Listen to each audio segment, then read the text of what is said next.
Hello, Twitch. We're back 2 days in a row for Howdy Partner. And I'm joined here with two really, really important gentlemen. We've got Andrew Park here and Austin Collins. Andrew, why don't you tell us a little bit about yourself? Yeah, my name is Andrew Park, Partner Solutions Architect here with AWS, and I will be your co-host for today's episode of Howdy Partner. And so, if this is your first time on the channel, let us know in the chat and make sure to follow the channel for updates. Yeah, there you go. Getting those subscribers. That's get the numbers up. Yeah, man, you're better at this than I am already, and this is your first time on Twitch. I love it. That's so great. And Austin, I mean, I feel like I know you on a deep personal level. We've been together on these streams now so many times, but please tell us who you are. My name is Austin Collins, CEO founder of a company called Serverless. You can find us at serverless.com. And we got started with an open source project that I made a long time ago. Feels like a long time ago now. I mean, it's like 5 years ago, called the Serverless Framework, right after AWS Lambda came out. We were probably crazy people at the time, and we just thought all types of applications and use cases could be built on this new cloud service. And if you could actually get away with that, you could deliver software with like remarkably low overhead.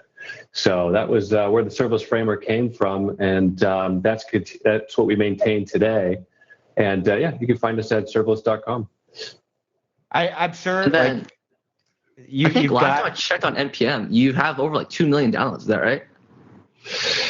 Yeah, it's crazy. It just keeps growing. And I'll be totally honest. Like there are days when I just can't explain it. It's like sometimes something happens, and maybe you're out in the yard and you like strike oil or something, and it just it hasn't stopped kind of growing since then. So yeah, it's been remarkable. But especially like 2019, I think we grew over like 200% or something, just in open source growth. So it's great for us, but it's really cool just for the serverless movement overall. I have to say that it's pretty amazing that you compare the growth and start of Serverless Framework to essentially the Beverly Hillbillies story. Like that seems a little close to what happened to the Clampets and the Beverly Hillbillies too. But I like the description, man. Unfortunately, a lot of parallels. If you're joining us for the first time ever, we are running a show called AWS Howdy Partner. AWS is Amazon's cloud web services. And we've got here with us Austin Collins from the company Serverless Incorporated, or the tool that you might know called Serverless Framework. And they are one of the many APN partners, or Amazon Partner Network partners. We pair up with a lot of these companies and build things together, go to market together. Often these products make it a lot easier for you to work in your own AWS account. Often these products run inside AWS. With Austin, they definitely make it a lot easier to build serverless applications, which is what we'll be talking about today. So, Austin, you're going to build an Express app for us today, I believe. You want to tell us a little bit about what you're going to do? And I think Andrew also has some content that he's going to lay out some context for us on what serverless is and things like that. But what are you going to do once we get to your portion, Austin? Yeah. So we're continuing to work on the serverless framework. I couldn't be more excited about serverless architectures and the technology. I mean, I'm just 10 times more excited than I was when I got started, just because AWS, other cloud providers, like everybody is delivering a ton of new serverless services to the market, and all the existing services are getting upgraded with serverless qualities. Like everything is continuing to be auto scaling and never pay for idle.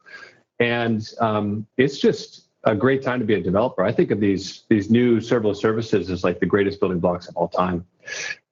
So we're trying our best to keep up and make sure that we can deliver to developers a great application framework that makes it so easy to use all this stuff, because there's certainly more stuff than ever. There's more choice and there's more potential than ever.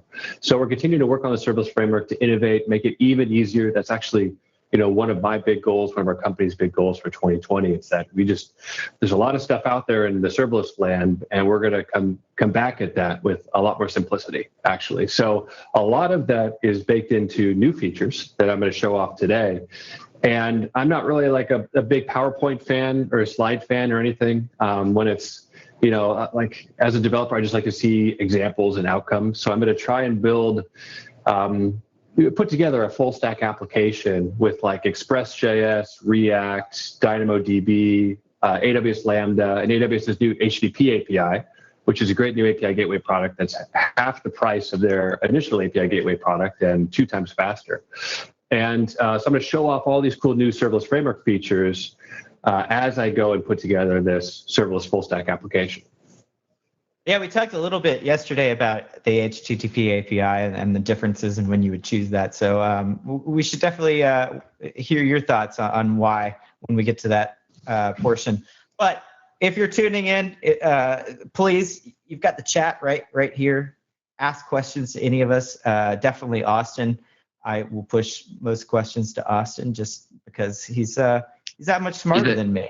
He's the industry expert. Yeah, but just yeah, you can ask you guys. We do put out a lot of stuff, I guess. Yeah, so please ask us any questions you might have. Anyone, technical, non-technical. We want everybody to watch, and hopefully you get to learn a little bit about what serverless means. I know some of you joining may have heard the term and don't actually know what it is. It's one of these kind of buzzwordy type things, right? So it's easy to get lost in the marketing materials and not know what the actual technology is. And hopefully we'll get to learn how to actually make something and actually get it deployed, which sounds like Austin's going to take us through. But first, Andrew, you're going to give us kind of a rundown and some background, maybe of your own experience with serverless and what it means. Yeah, totally. It's funny that you mentioned that because, when I was kind of like on my journey to kind of where I am today, I think one of the first applications I actually deployed into the cloud, specifically on AWS, was using the serverless framework. It was like a simple web application. I hosted my front end in S3, used Dynamo for my back end, connected it all with Lambda. And then, as I learned more about AWS and the serverless framework, I kind of used that as a template to kind of learn more about different services and serverless best practices. And so that's actually a good point. So for folks that aren't as familiar with what serverless is or what that means, Austin, can you just give us a rundown on kind of what serverless is, what it means, and why it's important in today's industry? Yeah, sure thing. So the best definition I've ever heard of serverless in general is using managed services that scale down to zero. So these are, you're not really dealing with virtual machines or even containers as much. You're just dealing with APIs as a service, managed services that a large public cloud provider will offer, or even a small cloud. Like you could think of Twilio offering a serverless service, or Stripe as offering a serverless service. So this is, I think we're kind of in this era where these managed services are growing in maturity, and people are having a hard time innovating fast while trying to build and maintain every aspect of their software stack. So what's kind of come out of all this is this desire to build entire applications on top of these managed services. And what you get out of this, I'd say, number one, the thing that always brings people through the front door is cost. So these serverless services, again, they'll scale down to zero. So the entire application that I'm going to show off today actually isn't going to cost you anything until it runs. It's a full stack application. You only get charged when a user actually engages with it, which is crazy efficient. Like software has never been more efficient. But when you think about the cloud's purpose and abstracting hardware and making it easier and more efficient to deliver software, this is like, it makes sense that this is what we're seeing now. So, but the cost savings when your application is not being used or it has spiky loads is the number one reason that kind of brings people through the door. The second is just scale. The power that these services have to scale massively to serve millions and millions of users is amazing. So the application I'll deploy today, not only is it not going to cost anything when it's not running, you can go deploy thousands of instances of the application without incurring any costs until it runs. But every single one of those will scale massively to serve millions of users without not that much effort. So that's number two. And then number three is just kind of opportunity and potential. I mean, when you're not thinking about cost management and you're not really thinking about scale as much, you get to focus more on product, delivering outcomes, and building great stuff. So, this is the key architecture if you just want to build more and manage less. And so that's that's largely what serverless is all about. The serverless services. And again, when people take all these serverless services and put them together, that's what we call the serverless architecture of the serverless application. It's really funny. I've had arguments with people before about, things like Stripe or Twilio counting as serverless, right? Like a lot of people, I feel like with all things in tech, right, it becomes a doctrine or a philosophy to where, if you don't meet this stringent list of things, you don't count as serverless. I think the spirit of serverless, though, to me, extends to these products like these API-based managed products like Stripe and Twilio, just because you're offloading the things that aren't important to your features and business and product that you're building, right? And you get to product faster. You get to build. We were talking about this offline before we started the stream, and to me that was the most exciting thing about serverless, was that I was actually able to get to build something faster than worrying about all the tools or the things of how I was building, just because a lot of that was abstracted away from me. Yeah, and here's like the big truth that at least I personally believe. I think that making something that people actually want is the hardest thing in the world. Like if you want to deliver software, you want to deliver a product to the market that people actually like and enjoy and rave about on Twitter and like tell their friends and spread it around, that is like the ultimate problem right there. And as long as you're like inheriting a software stack or technologies that require a lot of maintenance and a lot of your attention and that creative energy, you're going to be totally distracted from solving that one super hard problem, which is why I got into this. I mean, like focus, like trying to solve that problem and just stay focused on product market fit.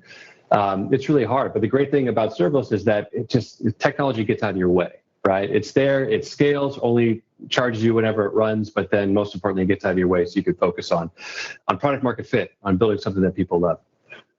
Yeah. Well, I'm glad that you mentioned that, because, often like when I talk to developers or, other dev teams, they always talk to me about, they just want to focus on the code, right? Like they don't want to have to worry about like the network infrastructure. They don't have to worry about, the administrative overhead of having to manage infrastructure, right? And I think that's one of the really cool things about serverless is it empowers developers to do just that. And so I really like the way that you just described that, because that's basically the one thing I hear all the time when I talk to other devs and other dev teams. So yeah, it's great. Cool. Austin, I've got to ask you a really important question. Let's do it. Like super important. It's a moment of truth. Is that plant real or fake? It's a real plant. That's my only plant. And it's alive. It's alive. Wow. Yes. Okay. Yeah, thanks. I've made it pretty far in life. So soon I'll be ready for something else. But right now, this has been what I've been focused on for the last 10 years. That's a big responsibility. I'm just impressed. I'm more in awe of you than I already was, which I didn't know was possible until this moment right now. Hey, I mean, you need some artwork, man. You got to put some stuff in the background. That's the number one thing. I actually have some artwork on the ground. Wait, that's my guitar setup. Cool. I got to move away. There you go. You see the artwork on the ground? That's what I do. I'll get the artwork at least, but I just it'll take me at least 3 years to hang it. Yeah, my wife would be going nuts. She's probably watching actually, and she would be going nuts. I was showing the artwork on the ground. She'd be like, people think we live like animals. Anyway, cool, man. And Andrew, what else do you have for us for serverless? Yeah, so for serverless, when we think about AWS, we typically think about AWS Lambda, right? Really the compute engine that powers serverless architectures. And so I think we'll get into a lot of the best practices when Austin goes into his demo. But basically, when I think of serverless on AWS, my first initial thought is Lambda, right? And then from Lambda, what are the things that can tie with Lambda, right? So things like DynamoDB, API Gateway, Cognito, and things like that, right? And so, kind of like Austin was talking about earlier, because you don't have to worry about provisioning servers and worry really about the infrastructure, Lambda really powers, folks to deploy these applications much quicker because you don't have to worry about the infrastructure, right? And so when I think of serverless and Lambda, that's typically what I think of. And I think that's exactly what Austin's going to show us today with this demo. Well, cool. In the words of the immortal Tom Petty, maybe we should, don't bore us, get to the chorus.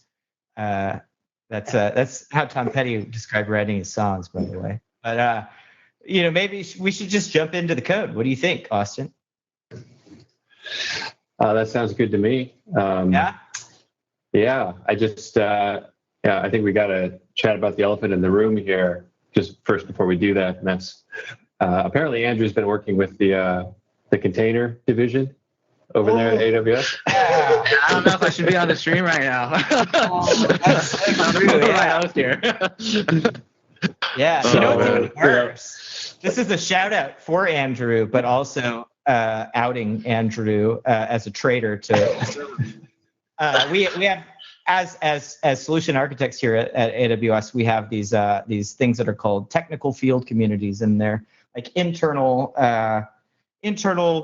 clubs, I guess, of people that are experts in a field. And Andrew just was admitted not to the serverless TFC, but to the containers. So congratulations, serverless and the containers. No, thank you, appreciate it. Congratulations, but you have betrayed us. I don't know if I'm the right host to be on the show right now. Maybe I should go grab someone else. I don't know. We're gonna try and bring you back into the light. So that's I'm sure as time goes on, I'll probably come back. So Oh man. And so if you guys want to follow Austin and stay up to date with kind of what Serverless is doing, make sure to follow him on Twitter. Make sure to follow him on all social media platforms. And then we will also include that information in the chat. And so before we get into the demo, I want to ask, what is your IDE of choice? And then do you have any cool plugins that you would recommend for viewers that are looking to get started with serverless?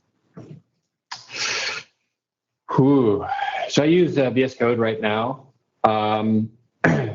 And these days, after years of playing around with different editors and plugins and stuff, I don't know. We were talking about this earlier. I guess maybe I'm just getting old, but these days I just want less.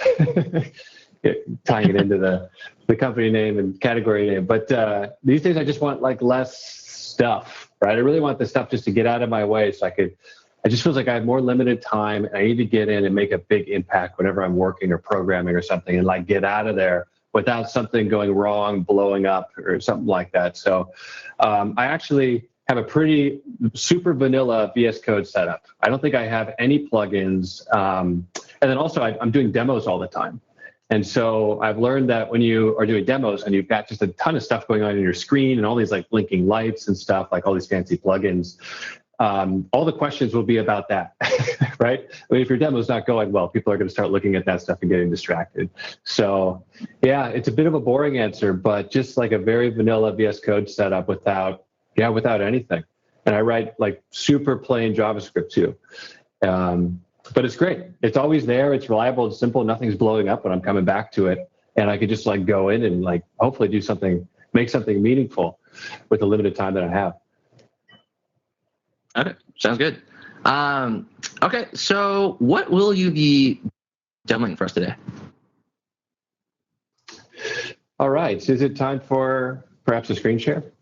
Yeah, let's get that over there. There we go. I'm also the operator today, so if you need me to switch over, just let me know. Now you're showing our. There you go. You were showing our window there for a second. Now you're back. Cool. Just optimizing Chime. All right. So cool. I'm going to show off a full stack application, as I said earlier, and I'm going to show off the serverless framework by building out this full stack application. So maybe I'll take it from the top here. What is the serverless framework? You can find it. It's an open source project over on GitHub. We just hit 35,000 stars, inching up towards our 36,000 star. And it's amazing. It's just, there's a huge community that helps keep this project going. I'd say the majority of the contributions right now are actually from the open source community, I think. We used to measure that and then we kind of lost track. But it's really about the community behind this project. And this is just a CLI written in Node.js. And its kind of claim to fame is that I think when serverless, when Lambda came out, I think a lot of people really loved, everybody wants the serverless qualities. Auto scaling, never pay for idle, just everybody's like, please just give me that right now. But when you're actually building out a serverless architecture, which is also known as a serviceful architecture, because it involves a lot of services that you're configuring together, and you have to make that stuff, integrate together perfectly. So there's a lot more cloud services that you're typically dealing with, and you've got to get the configuration right, all the integration points right. And unfortunately, I think that was always the biggest hurdle to getting into serverless development. It's that, auto scaling, never pay for idle, we want that. But you do have to kind of re-architect your applications to some extent in order to use all these new cloud services. And that's always, I think, when Lambda came out, people loved it. It was great efficiency, but there wasn't a great story around how to build entire applications around it. So we came out with Serverless Framework, and all we did was come out with this concept right here. This is a very simple story of functions and events. Right now, behind the scenes, behind this little bit of the YAML, the Serverless Framework is going to go provision a whole bunch of stuff, a whole bunch of serverless cloud infrastructure, and it's going to wire it up together so that basically you have a AWS Lambda function that runs some business logic, and then events that trigger that function. It could be anything from SNS, SQS, DynamoDB stream, event bridge. S3, something was uploaded to S3 to a API endpoint at the end of the day. And with this simple syntax, you can go basically provision a serverless REST API with just this. And this was pretty simple for developers. They didn't have to think about the infrastructure, of which there's kind of a lot behind the scenes. Real quick there, Austin. We actually had a question. Nacho Pants, I saw your question, and he asked, or Nacho Pants, he or she asked one of the my favorite questions, I guess. Do you have a preference in the serverless universe of language? Nacho Pants said you mentioned JS. Do you lean towards Node or TypeScript? We were talking about this before the stream started too, actually. But how do you answer that, Austin? That question is a trap, so I don't. I know it is. I don't answer that. Do you know how I answer that question? A developer's heart is through their language of choice, right? And so if you get that wrong, it's over for your entire career. So all languages, they're all fantastic. Honestly, it's not what you got. In my opinion, it's what you do with what you got. So if you're great and proficient in whatever it is, just keep doing what you're doing. Serverless architecture support. Do you know my motto at this point? Awesome. You know mine? My favorite language is the language that you pay me to work in, period. If the check clears, I'll write the language. That's a good answer. Doesn't matter. COBOL, Java, C#, I don't care. All right. Well, AM is available for hire, apparently. So if anyone wants to, I'd like a mercenary, a bounty hunter. F-sharp, yeah. How what I don't say is that the zeros, on the end of that check extend out. It just depends on, what language. There might be extra zeros for a certain language. That's very true. So I write in JavaScript, Node.js. I think of myself as a full stack developer. The appeal is just I want to work in one language so I can do everything in one language and without having to switch my mindset and learn new language concepts and stuff. So that's really it. That's why I like Node.js. I was a front end designer when I started. I was 14, so I mostly did websites, and then I kind of grew into the back end from there. So I always had JavaScript roots.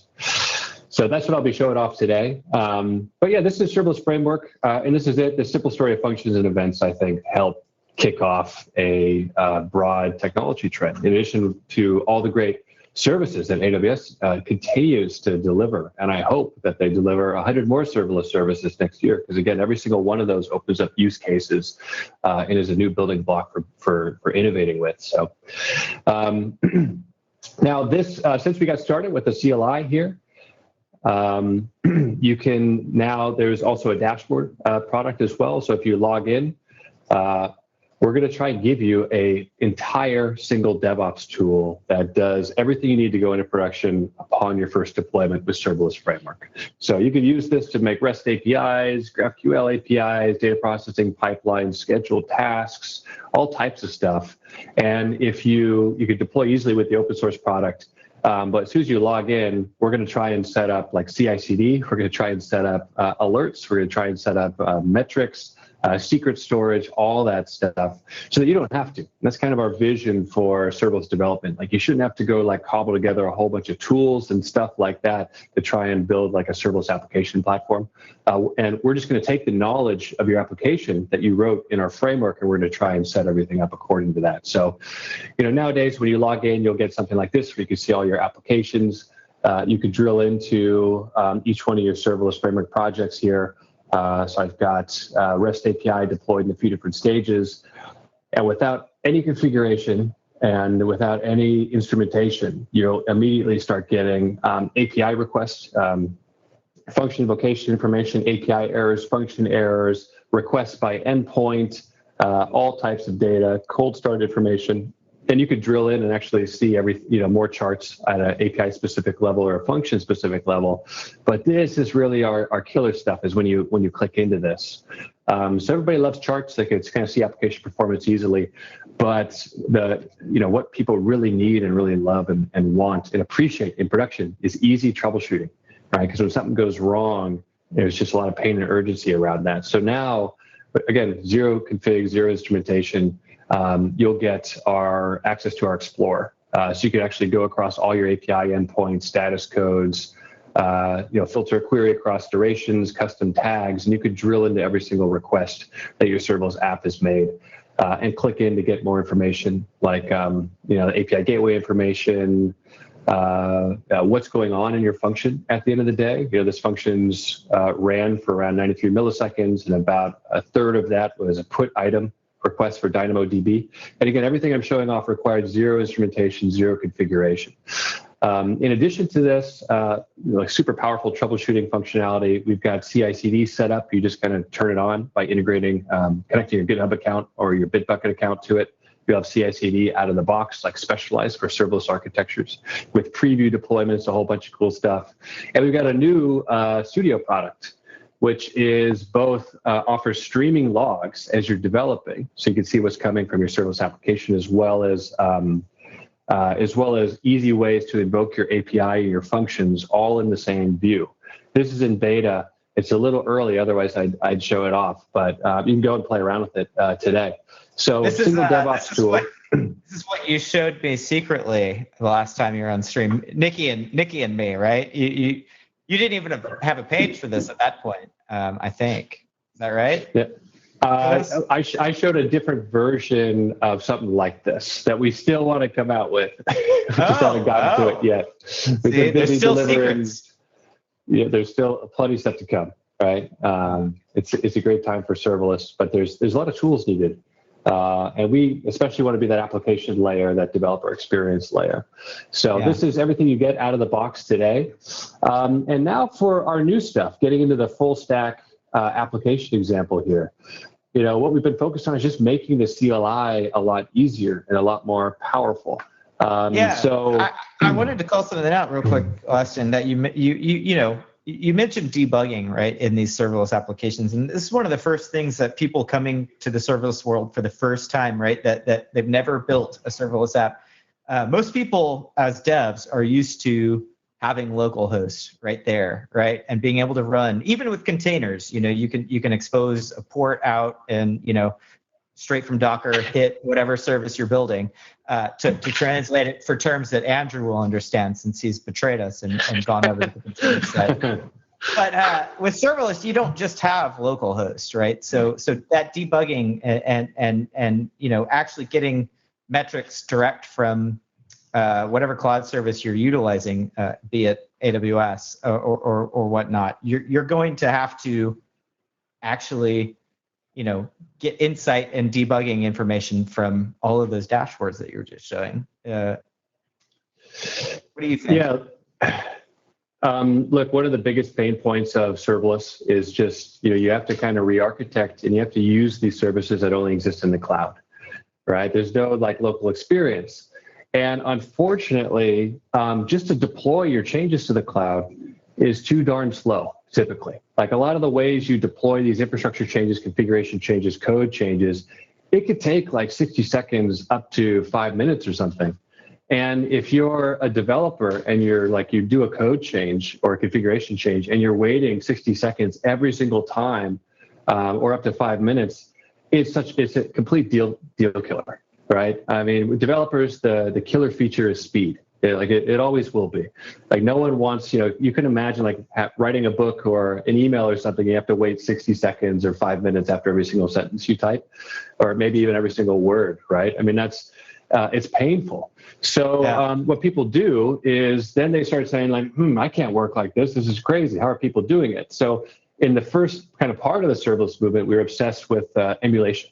Local emulation. Let's try and start emulating the cloud locally. So, and Serverless Framework has a ton of functionality for that, for emulating all types of stuff. Lambda, API gateway out of the box, and we do a pretty good job of that. And we're trying to continue to maintain that. Now, perhaps the first controversial opinion of mine is that actually, 2-3 years ago, I gave up on the local stuff. And I work with so many serverless teams. I worked with hundreds and hundreds of teams over the last 5 years at companies, Fortune 500s down to every single solo hacker, in their, mother's basement or something, right? I've seen everything. And, the challenge with the local emulation is at first, there's always a difference between the solo developer and then the team. Right? And those are two different scenarios. And the solo developer will start, they'll start emulating some stuff and they'll be okay, I can maintain this. This is good. But as your project scales across people and across cloud services, you end up in this horrible pattern of trying to recreate the cloud on your computer, right? For everybody to collaborate on. And that is just fraught with pitfalls, all types of issues. And suddenly all the time that you saved by adopting serverless technologies, you're now reinvesting it into freaking maintaining a copy of AWS on every person's machine in your organization. And so, I've been watching this for years and just thinking this is crazy. There's got to be a better way, and no developer is going to really. It's hard to get massive developer adoption as long as we have these critical developer experience problems. So now the stuff I'm going to show off today, we've got one rallying cry, and that is speed up deployments. Our whole theory is if we could just speed up serverless deployments so you could see your changes on the real cloud infrastructure in the cloud, the same stuff that you'll be using in production. So there's no nasty surprises, which is the other problem with local emulation. It worked on your machine, but then when you deploy it, you're running into API limits or other weird issues that the emulation missed. So right now our rallying cry is we just want to speed up deployments, make them as fast as possible. So right now we're trying to get at about 3 seconds for deployments. We're trying to recreate a React top module reloading experience.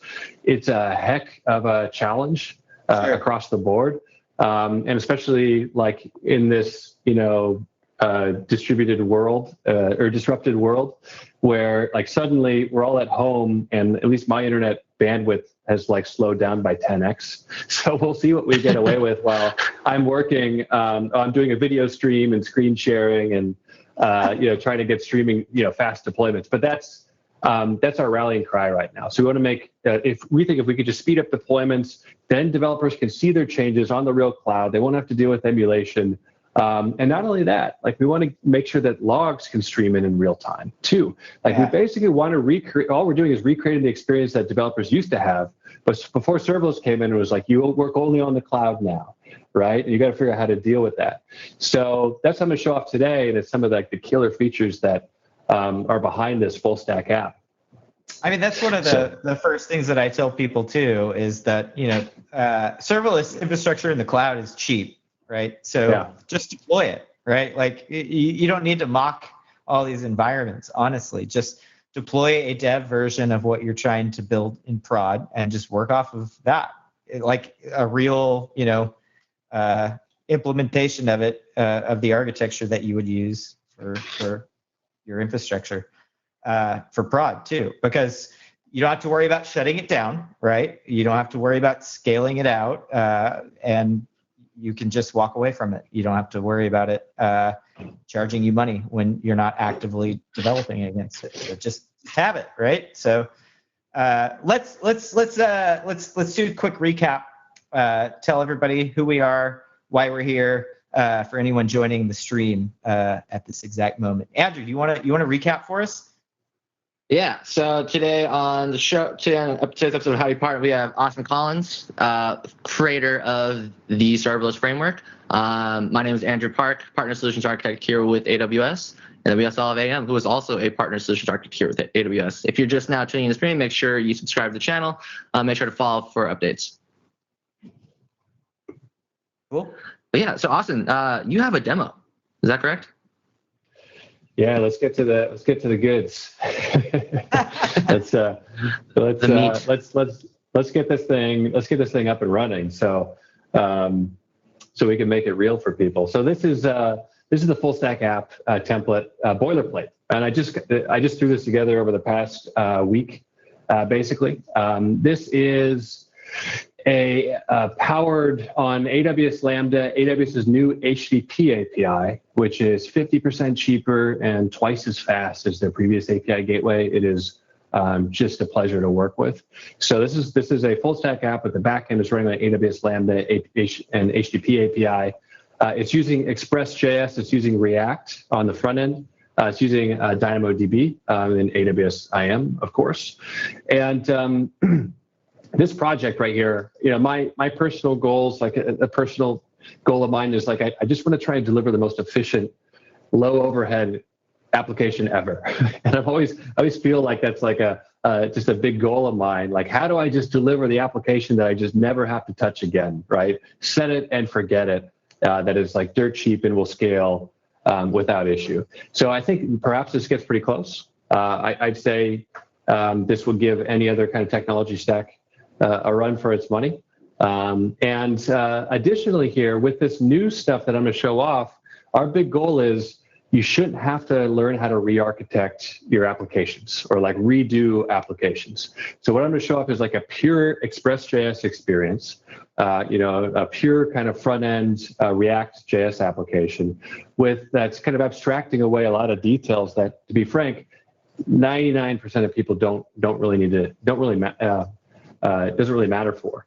So let me just go ahead and deploy this and see if I can get this up and running. So what I'm going to do here is I'm going to deploy everything at once. It's going to do a whole bunch of parallel deployments. And if you look in this project, you'll see we've got 4 pieces over here. We've got an API. That's our backend. We've got a database, and we've got our permissions. It's an IAM role and a website here. So I'm going to get this thing up and running. We're going over our 3-second goal, but 24 seconds for deploying a backend, REST API with a custom domain, with an SSL certificate, a front-end website served on S3 AWS CloudFront 2, and also with a custom domain and SSL certificate, a database, IAM role, all that stuff. This is pretty good. And the truth is, a lot of people, in the early days of serverless, we used to kind of deploy a lot of stuff together. These days, I don't think that's a good practice. I've seen just a lot of people tying together their Lambda code with their database tables and other stuff that should be deployed frequently. And if you're deploying database changes, if you're deploying like your database with a code change or something, like you could end up, you could shoot yourself in the foot a lot of different ways. So what I'm going to show off here is a project that's separated. So you could deploy everything together when you need to. But at the end of the day, you can go into each one of these things and deploy them separately because you're normally just working on your API, or you're normally then working on your front end, or maybe you're doing configuration change to your database or your IAM role or something like that. So Austin, we've got a question from chat that a couple of people have asked something similar.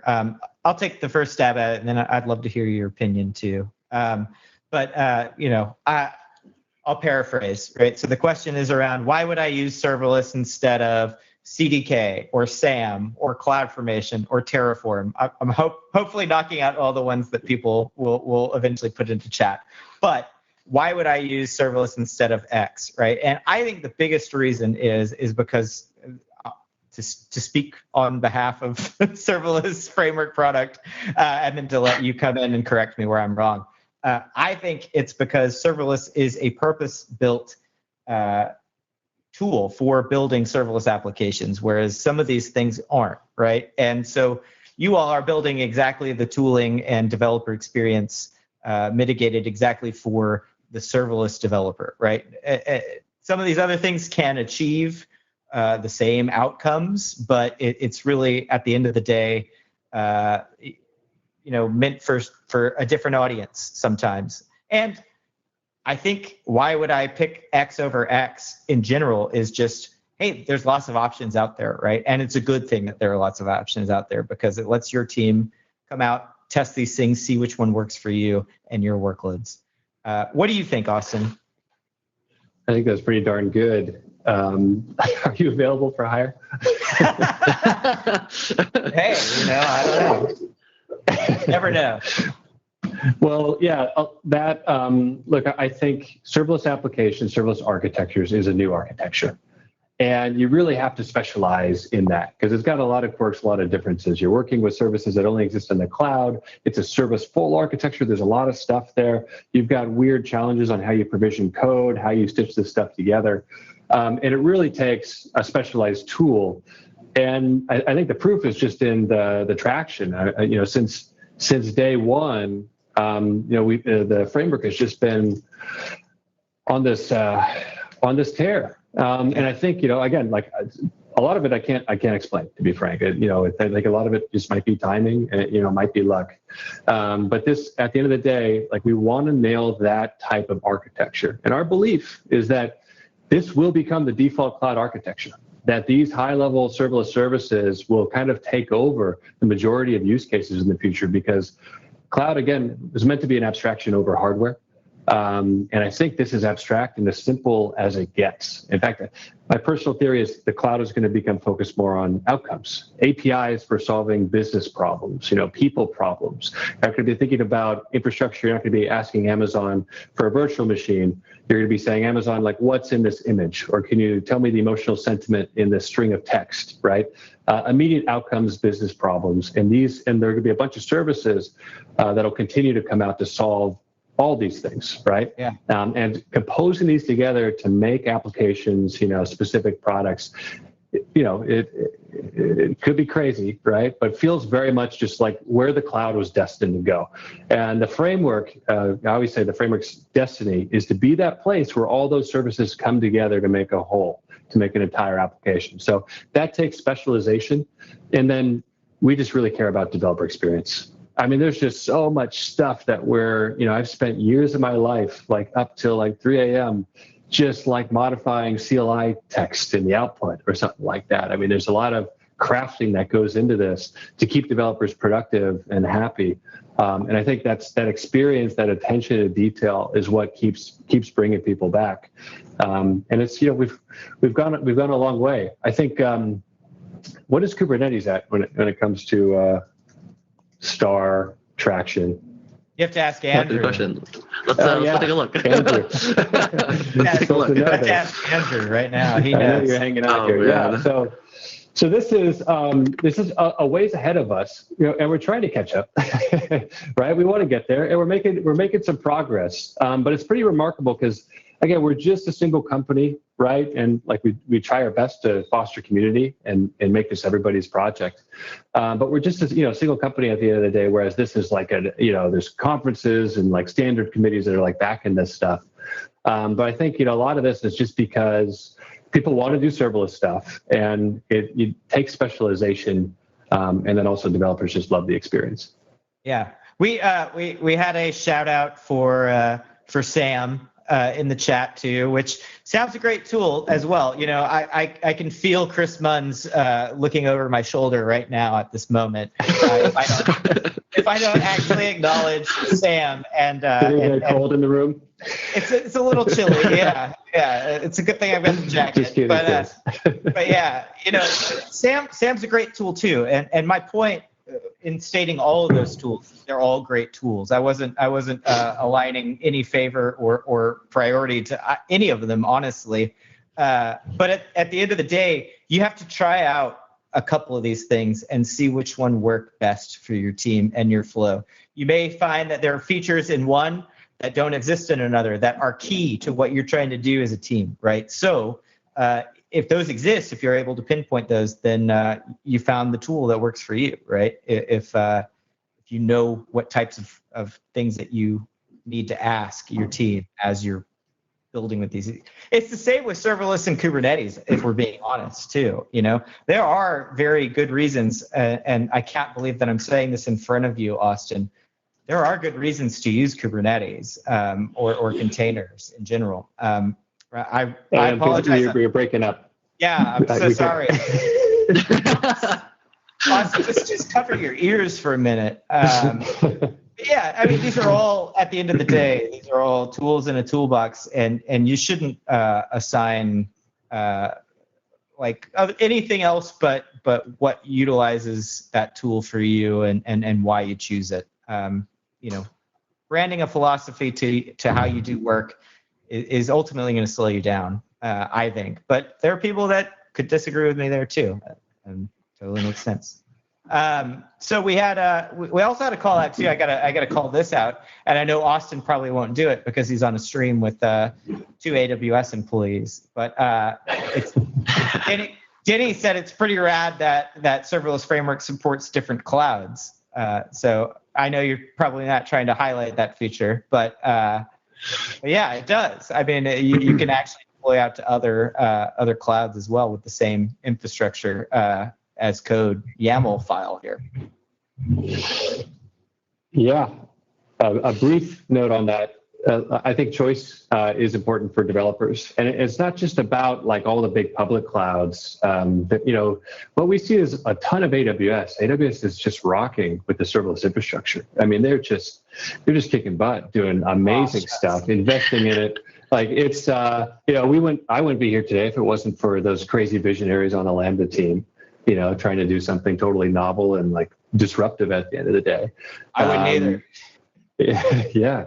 And so, so we see a ton of AWS, but, Serverless Framework, we also want to try and cater to the Twilio and Stripe. And you'll see us kind of bring in support because, what we see are a lot of AWS serverless applications, but it's 80% AWS. And it's not like people are moving their stuff to Google and Azure and lifting and shifting serverless architecture. That's really hard.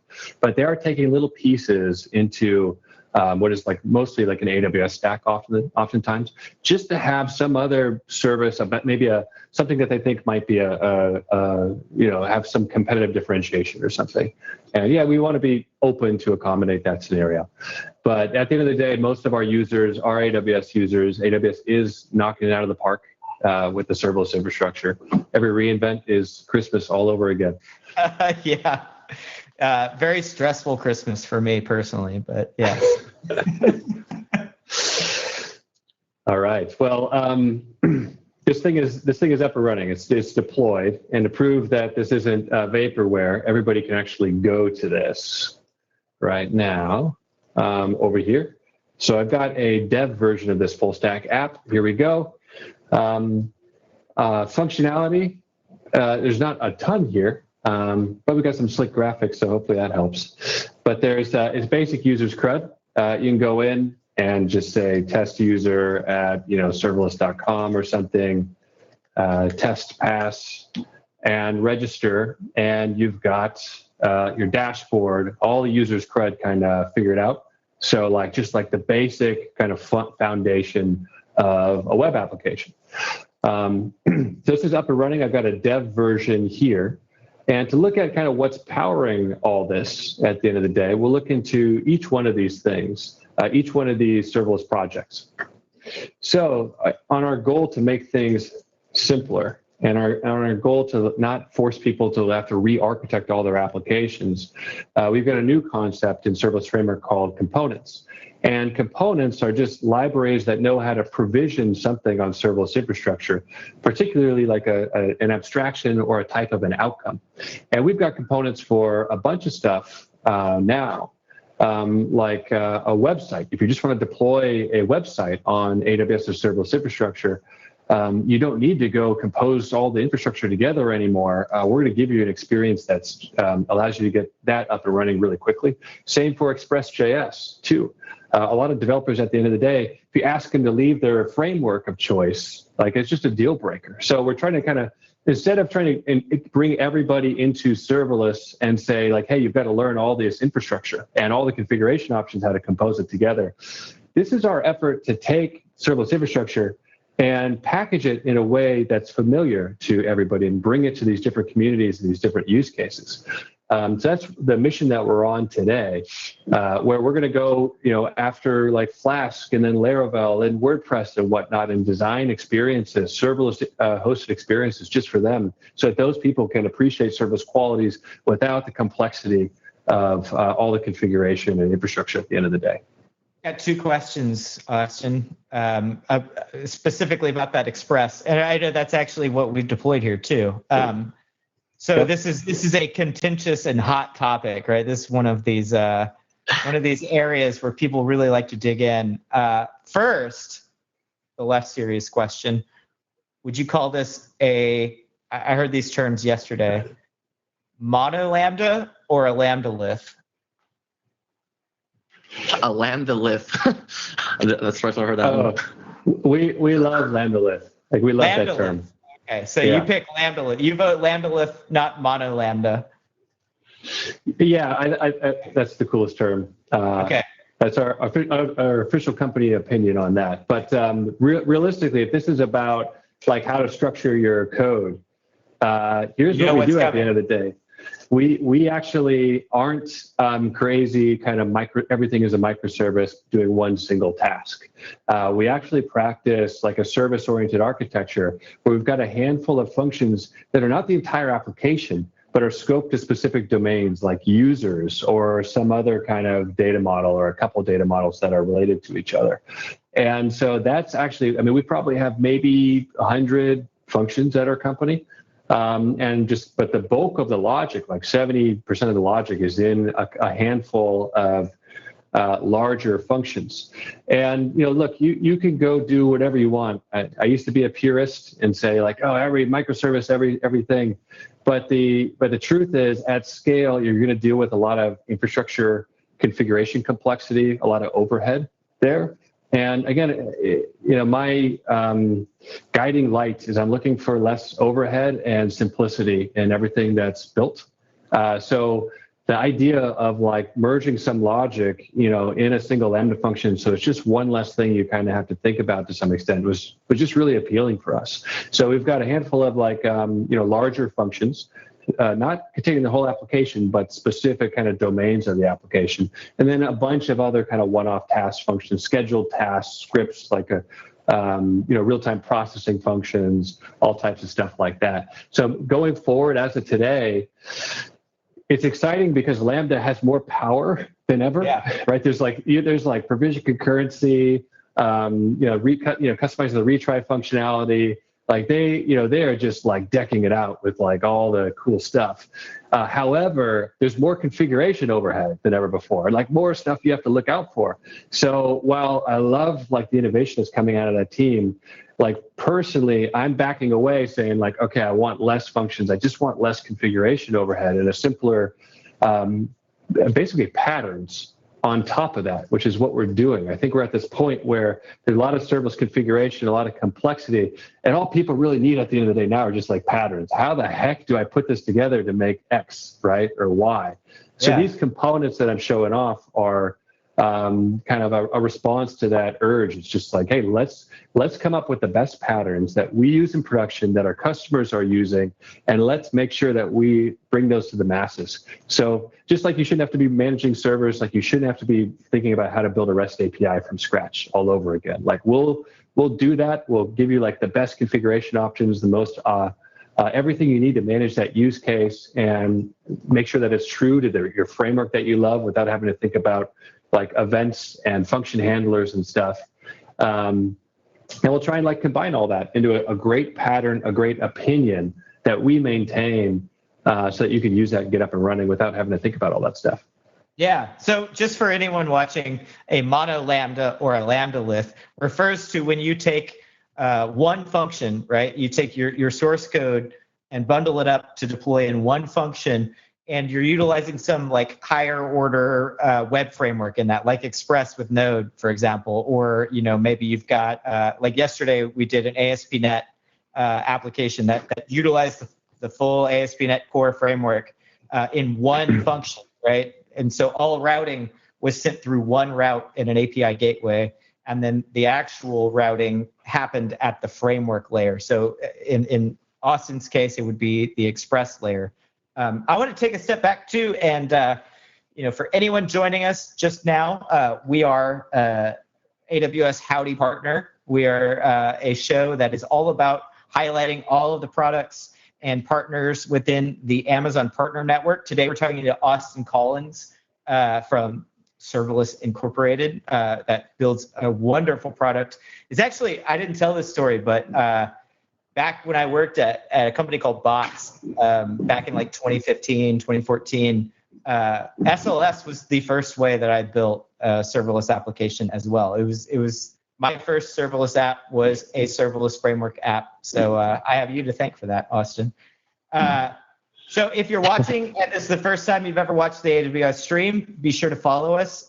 We do shows like this all the time. We actually have another episode of Howdy Partner tomorrow at the exact same time that this one started, 2 p.m. Pacific, with GitLab.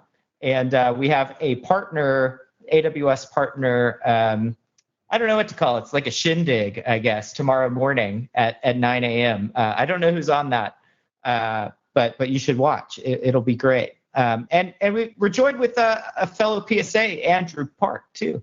This is your first time on Twitch, Andrew, right?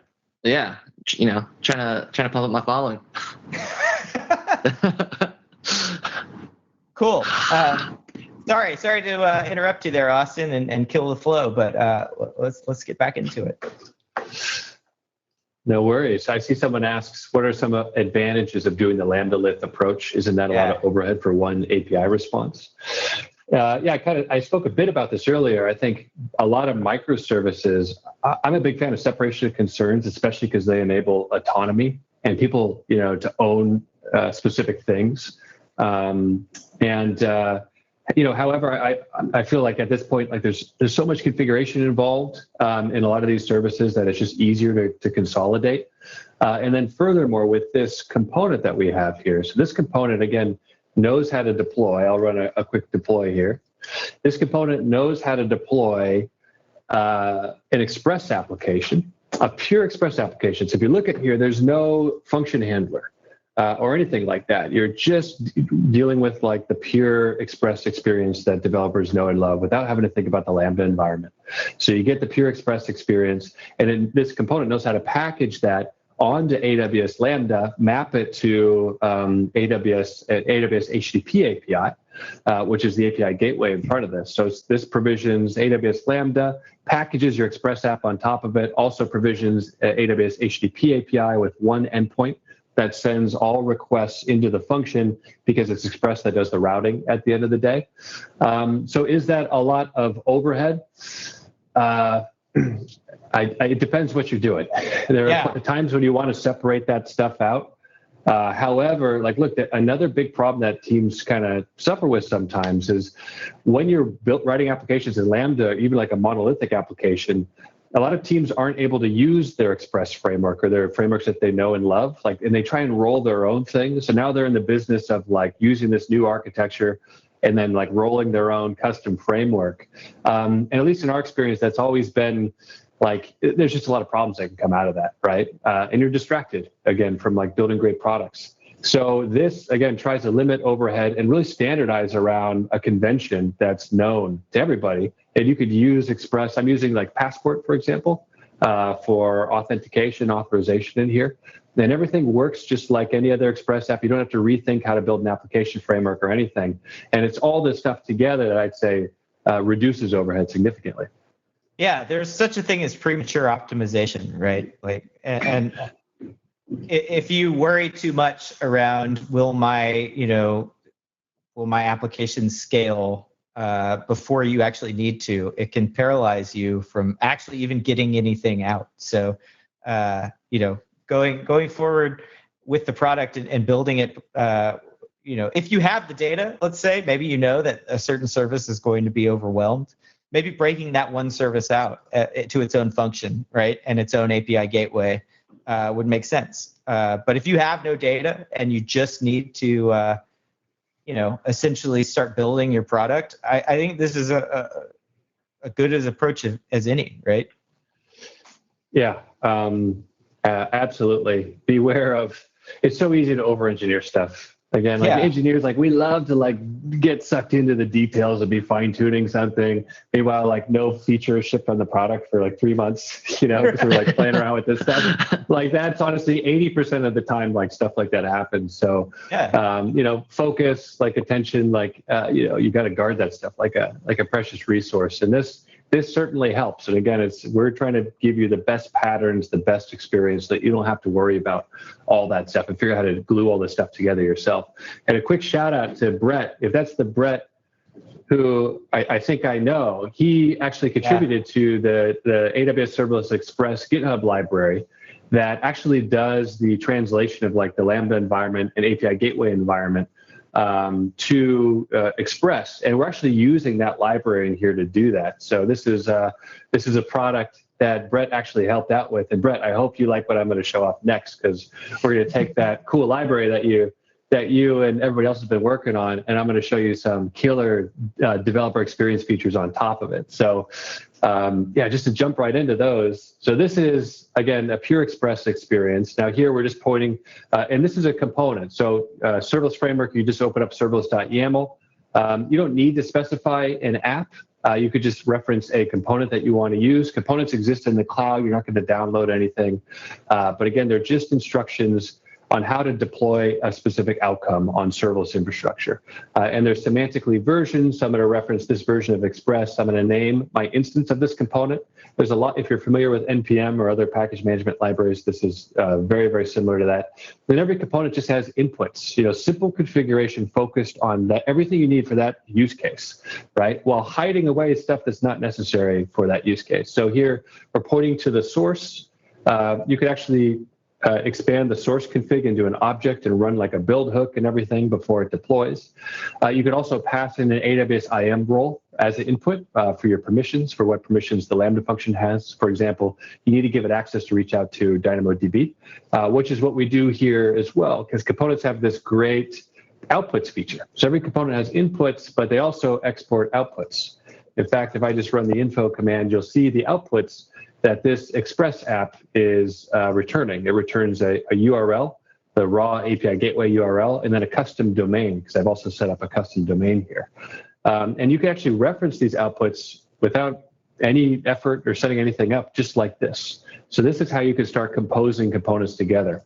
So in here, I've got a permissions component. This is just using the AWS IAM role component here. I'm putting in my IAM policy just to enable my Lambda function to put some logs in place and then give it access to a single DynamoDB table, because this full stack app is trying to do a single table design as well, along the theme of let's make the most radically efficient architecture possible.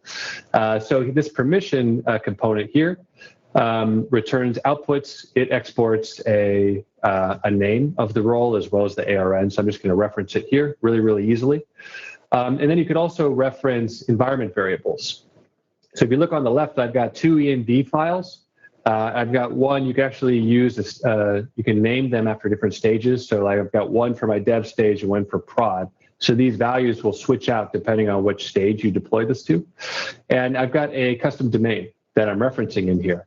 So this component knows how to not only set up Lambda HTTP API and package an Express app onto it, but if you give it a domain, it'll configure that on top of your API and even a free AWS ACM SSL certificate.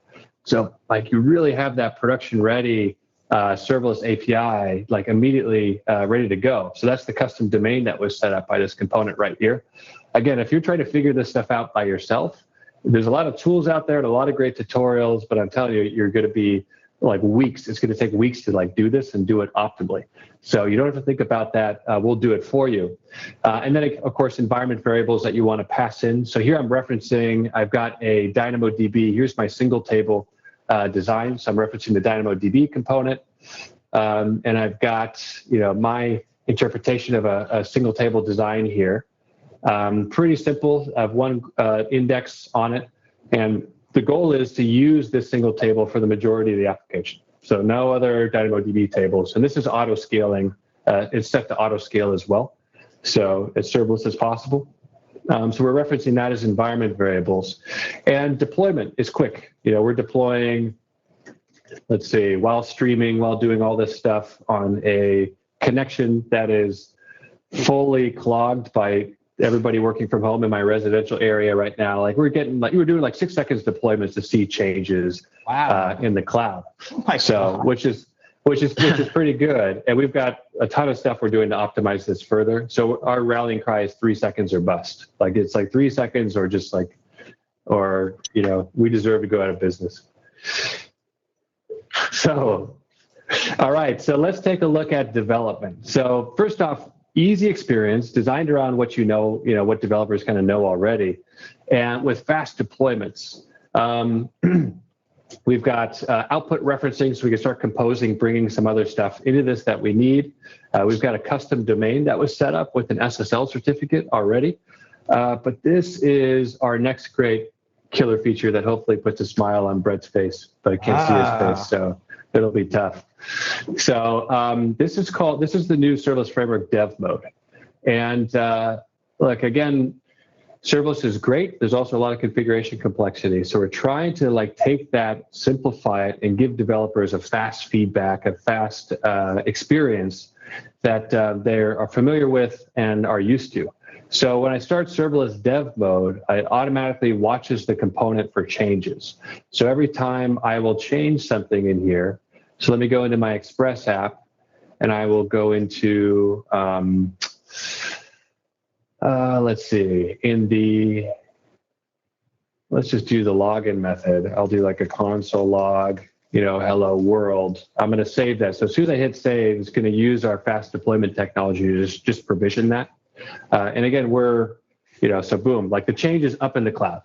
You right? are a wonderful human being, As you and your team are amazing. That's super cool. Because you've been around the block with serverless for a long time, and the pain, right? I do. And it's like so many people, they love the technology, they love the speed, they love the auto scaling, but the workflow has just sucked for them, right? It's just too darn slow. And the serverless movement keeps losing all these people left and right because they're like, I just can't work like this, right? So we're going to continue to head down this path, and we're going to try and deliver that hot module reloading experience for all types of serverless outcomes. But get this. So not only are we watching code, doing fast deployments, but if I go in here and let's see, I got to make sure I'm on the dev stage. I also have a production version of this running, serverlessfullstackapp.com, without the dev in the URL. So I'm going to log in. And if you remember, I did a console.log statement when I made that change. So it looks like I'm doing some other logging. But look, real-time streaming logs, right into your CLI, no latency, no waiting. Anything, whether it's a console log statement or an error, for example. And I could try that out right here.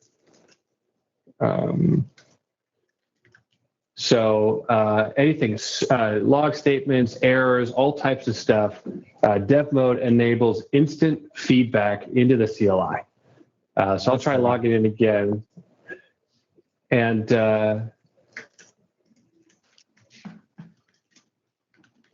this should break.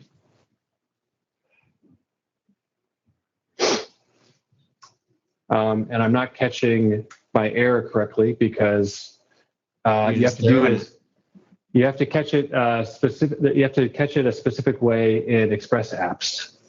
And I think it is, what do? You have to do like return next, and then I'm like, I've been in serverless world for so long, and I'm finally getting back to Express, which has been great.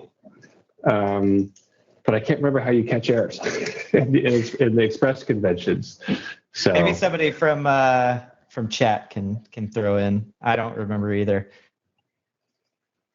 Yeah, maybe it's this. Maybe res got error too. Okay, well there, there we go. So I have to like throw it into the next callback, but whatever it is, this stuff will stream. We've got error highlighting in here. We detect when it's an error. Additionally, if you look closely, you can even see the HTTP methods and the paths, right? So every time there's a transaction, you just get the instant feedback right here, and that's really you cool. see a lot. Whoa. You've got Brett's approval, by the way. Brett said that he's tried it and he loves it. I think he's got a lot of people's approval. That's amazing. It's pretty cool. Yeah. Now look, it's thanks for saying that. Although I have to just be totally honest here. Is it cool, or is it just what we used to have when we used to spin up the Express app on our machine, right? And you could have code watching, instant changes, fast log, like everything on your machine, right? But if you've been in serverless land for a while, you've been deprived of that. So now we're kind of like just bringing that back, and it's like it's the most amazing thing in the world. But and it's cool. But really, we're just trying to recreate the experience that developers had before, before serverless cloud services. Gotta ask yourself, who hurt you, like to make you feel like that. Man. Yeah, I did. The thought didn't even cross my mind until you said, "Hey, yeah, this actually used to be really normal, Alan Michael." It's actually not that cool, but it is, considering like what you're actually doing. Like you're pulling CloudWatch logs for me. You are automatically deploying and zipping and doing all the things that I would have had to have done manually. Not had to have done, just was doing like moments before we got on this stream, actually. So that's amazing, man. I actually have not seen this feature of Serverless Framework, which brings me to my next point. If you're just joining us, Andrew, who are we? What are we doing here? What is this? So for everyone that's just joining us, this is Howdy Partner. This is where we get to highlight a lot of our cool APM partners that we work with. And today we are on stream with Austin Collins, the creator of the Serverless Framework. So if you guys are new to the channel, make sure you subscribe for updates. And right now, Austin is kind of walking us through his full stack application using the Serverless Framework. Thanks for the re-intro. And I'm just showing off some real-time instant deployments and real-time streaming logs into the CLI functionality of Serverless Framework with its new dev mode, which is supported for every component. So you could bring in the AWS Lambda component. It's just a raw AWS Lambda, and have the dev mode, the instant deployments, the streaming logs, all that stuff. And it's awesome. Like I'm so glad we made this. I feel like a year of my life has been spent deploying now. And maybe there's a chance that that won't happen again. So anyway, this is this is the Express component. There's one other thing here. When we show this off to people, the feedback sometimes is like, well, like I need to have more sophisticated configuration options. Like I have to do all this extra stuff. And the answer, sure, like everybody wants that ability to like go do more, something more complex, but we're on a mission to make sure that for the specific use cases that these components perform, we're going to offer all that configuration and make it even easier to do all that stuff for that specific use case. So there's I'm showing off a very simple kind of getting started Express.js configuration, but there's a ton of there are a ton of other options in here. So a classic example is like canary deployment, right? Like trying to figure out how to do canary deployments. It's a question that we get pretty often. And let's just see. I haven't actually used this feature for a long time. I never end up using canary deployments a lot personally, but if you have like a mission critical use case and you just want to push out for example, code that is only accessed by like 20% of your user base or something like that, I understand how useful it could be, especially at high volume, and especially if the use case is mission critical. So and I should have called this out too. What is canary deployment? What is a canary deployment, Austin? It's when you, the way it works in this is when you actually push out your code to only serve a percentage of all requests. So with this, you could actually say, I want to push out a new change that could be breaking, that could result in a bad customer experience or errors. And you're nervous about it. You could push it out to just a percentage of the total audience that are consuming your application. So you can actually test that and see how it performs before you push it out to everybody. And Lambda comes with great functionality built in to make this work. And so we've actually built that into Express.js. And I think the best way to explain it ultimately is just to show it off. So we have let's see, serverless fullstackapp.com. So I believe this is a public, maybe it's a dev. It's the one part of the demo that I did not test out or run through at least before. So that means it'll be the best running part. Always. Yeah. I go crazy with my demos. I'm always like way too ambitious, and I've had some classic. I mean, you remember last time, anything could happen. That was not your fault. The last time you were on stream, you had water spilled. You got to call out, shout out. My co-host Nikki Stone destroyed Austin's laptop, and he was really cool about it. Actually, it was awkward. I felt really bad. Yeah, you think you're totally ready for like anything that could happen, and then you're on a show and someone just like dumps water all over your computer. So I had to get another computer after that. I don't know if Richard Boyd is here still, but he saw the whole thing. Yeah, he had some great commentary, and it did end up in a new computer at the end of the day. So, and as of today, I might have DoorDashed a bucket of water to your house, Austin. Just oh no! If you could go grab it and like pour it over your own laptop to recreate, I would appreciate it. Actually, what happened right before this, my stand-up desk broke. That's when I'm stuck. It's stuck in stand-up position. So these things are so powerful they could lift like 400 pounds or something. But unfortunately, the cord to the power adapter, which is on the bottom of the desk, got wrapped around the foot or the stand, the base of the desk. And as I raised it, it just like ripped out the cord and the whole power unit. So now I'm kind of doing a stand-up presentation, which is fine. Yeah, it doesn't seem like coming on the AWS Twitch stream bodes well for you. I don't know why. Last week we couldn't even go live, so we're doing much better this week.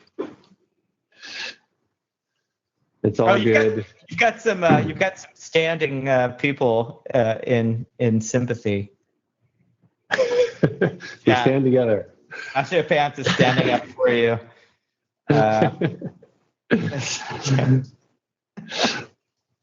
All right, so behind the scenes, I just did a canary deployment. So there's an API endpoint that just returns request received. So what I did was actually changed it so that it should return route updated. And then I set this traffic input to 0.5, which is 50%. And I did another deployment. So the goal here is now when I hit this endpoint, if the demo goes well, this will shift between this old code as well as the updated code, kind of at random, but like 50% of the time. So there we go. We're shifting back and forth, and there is a canary deployment, one line of YAML configuration. You don't have to go figure out how to do this yourself, and now you can push out changes really easily to your customer base with low risk. Are you doing this with under the covers? Are you doing this with aliases and function versions with Lambda? Yeah, I think the Lambda terminology, the feature is weighted aliases. Yes. Yeah. So, and I've been in so many meetings where people are like, here's how we do canary deployments and here's our custom way of like making this stuff happen. But I just, there's clear patterns again, where, you shouldn't have to go figure that stuff out. So again, we'll bake that in for you. So you have that out of the box. That's one of my favorite things about SLS is that I don't have to go figure that stuff. I mean, I'm going to say something that could never be true. Maybe I'm not, immersed every day in AWS services, and maybe I don't know everything about every single AWS service. Could never be true. I understand. Sounds crazy. But don't say the fact that you all are building this for me, right? It lets me just work with one tool instead of having to go figure out like, oh, hey, I could do versioning with functions and actually, set up different versions of the, deployed function. And then I can actually assign an alias, right? And point to that alias and that have, a certain alias get certain amounts of traffic. And that alias could just be switched out to a different function version. I don't have to figure any of that all out. I just go write it in SLS. Super cool. And when you're done, you just take out the traffic input and do a redeploy. And then now all of your requests are now serving the new application code. And you've done a safe rollout. That's super cool. Yeah. So that's backend. We covered the backend. But there's a lot in there. I know we're only at 12 lines of YAML. But darn, it took a lot of work to deliver all that stuff in 12 lines of YAML. But we don't have to see that. We get to benefit from the work that you all are doing. Yep. Yeah, hopefully. And there's a ton of stuff coming. I mean, this is like 15% of our vision of like where the stuff is going and what it's going to be capable of. We think of this as less like infrastructure provisioning and more just application provisioning and provisioning these specific outcomes. And we've got a lot of cool, hopefully kind of like boundary pushing functionality coming to this stuff. So how are we doing on time? We got as much time as you want. I mean, we technically have 40 minutes left, but we can go over if you need to. But we're getting kind of a similar question thread as we had earlier around SLS instead of SAM, right? So just to throw that out there again, this is a good opportunity to reintroduce ourselves. We are AWS Howdy partner. I am A.M. Grabelny, a partner solution architect here at AWS, joined with my buddy Andrew Park, another partner solution architect. And we've got Austin Collins on the stream today, who is the CEO and co-founder of Serverless Framework, which is, I'd say, one of the main reasons why we're looking at Serverless Framework today. But I mean, that's the whole point of the Amazon Partner Network, is that there are a lot of options when you're building your applications of what to use. And, as a partner solution architect, I like to highlight our partners' offerings. And sometimes they have features built into their product that we don't have built into our products. And they're able to build things and do things that we maybe are not, at this time or at any time, maybe adding to our versions of these products. So I don't think it's an either or. I think it's a no worries, Flexical. I think it's a fair question. I think use what works well for your needs, right? And these options exist so that you can explore them. And that's, I don't know, I don't want to speak for us and in Serverless Framework, but for AWS on our side, we want you all to have as many options to build however you want. So, you might run into CDK, you might run into Terraform, you might run into just CloudFormation, you might run into SAM, you might run into Serverless Framework. There's all kinds of options, and we want to make sure that you're empowered to use whichever works for you. We've got a question from Neon Deflector. What is the base language that you're employing? And I think maybe you can give us a little more information here, Neon Deflector, but the actual template that Austin's showing here, that serverless, the CLI runs through and generates out infrastructure from is YAML. But your whatever runtime you can bring to Lambda is the language that you can write your actual logic in, which with a bring your own runtime feature that was released, that might have been 2019 reInvent, I think. You can actually package that. We've got COBOL Lambda functions now, actually. I've seen people with a COBOL run. So you could do it. It's there. Cool. Anyway, back to you, Austin. Now we've got front end, right? We've been building a full stack application with Express. And now you've seen the back end. Yep. So we built out the backend API. I didn't spend too much time on DynamoDB.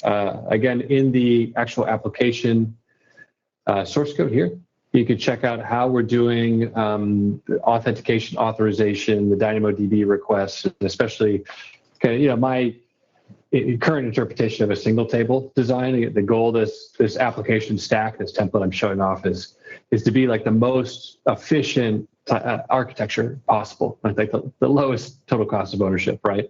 And I think single table DynamoDB single table design really plays right into that. And you're just thinking about less, but you do have to think a bit more about your access patterns and how you put that data, all that data into one table. So I've got a opinion on this in the source code. Jeremy Daly, haven't you? Oh, yeah, always. Jeremy Daly, and then the new, the new DynamoDB celeb, which is Alex Debris, with his book. Oh yeah. DynamoDB book, DynamoDBbook.com. So fantastic. I probably should have read it before I went at this single table design here, but hopefully he's not watching. It's the push for this just building one large DynamoDB table. That's what Rick Houlihan says too. And Rick Houlihan's like a wizard to me. I don't understand half the things he says, so I just trust him. But yeah, single table design is a really interesting and popular approach right now. I think lots of really smart people that I respect are pushing it as a viable way of building. Yeah. I'm a big fan. Still learning about it. It's interesting. There's clear trade-offs, but I do think if you're looking to just have a pretty simple architecture, the simplest architecture at the end of the day, this could be one of the things that actually makes a big difference in that. You do have to think it through ahead of time. So, but this, we're going to continue to work on this full stack application. So this is a big priority for us. And we're going to build this out so that it has a ton of functionality. And you'll see how we go out and how our opinion turns out on how to do that. Again, there's already an opinion in here, and it only does users cred right now. But I know that the challenge for the single table design, at least that I have, is that everybody's talking about it, but I can't figure out where the heck to go look and see like a real world example of how people have done it, right? So and how that works. So hopefully we'll make that here. So DynamoDB table, and of course the permissions again, which gives access to the single Lambda in this design to access DynamoDB, and as well as put logs. But let's jump into the front end stuff, because serverless, if you're coming from the serverless world, it's like all this great tooling around the back end, but there isn't a great front end story. A lot of people are ending up going to Netlify at the end of the day, or like a Zeit or something. And it's interesting. I understand why. I think the developer experience is killer in those products. It's awesome. However, of course, if you could leverage the AWS stuff, it's going to be pretty darn cheap, right? A lot cheaper than what you get out of those other companies. And again, massively scalable on tried and true cloud infrastructure. So building out, serverless websites, auto scaling, pay per execution sites on AWS, I think is I don't know. I think that there's some solutions out there. It just feels like there could be a lot more. So this is what we're trying to deliver here with our website component. And turns out this is actually our most popular component at the end of the day, which is, interesting, but it's just, I think there's so many front-end devs taking over the world right now. And this is still like such a big pain point. Having a great developer experience for deploying stuff onto AWS so that you could take advantage of the economics and the scale that AWS provides. So that's the problem we're trying to solve here. And again, I've already deployed this. So I'll run another deployment. This one's a bit different. So again, it has the source input that we saw earlier.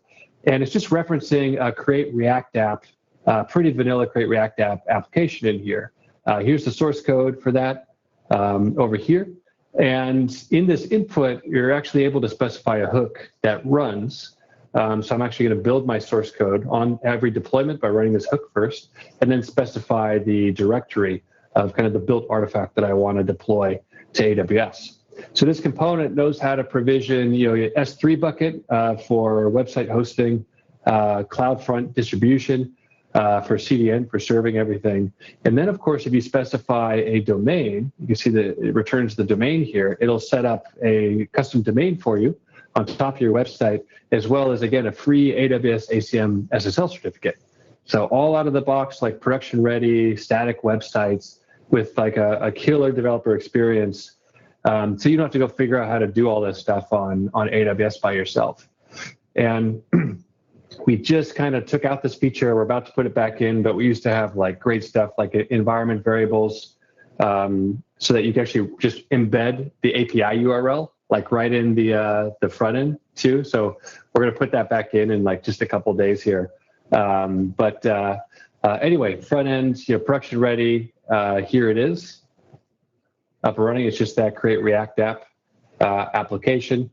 There's a lot of opinions in the front-end source code if you want to go deploy this yourself on how to reach out to the API, of course.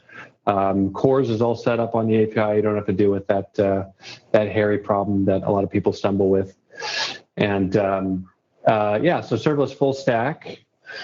And, I guess my workflow, like for all the back-end stuff, now that deployment speed is so fast and I've got real-time streaming logs, like I use that all the time. It's just great. I never think about local anymore. And I just never think about going back to anything else that doesn't have that experience because it just feels too darn slow. But on the front end, actually, I do end up working locally because there's like no cloud dependencies or anything like that.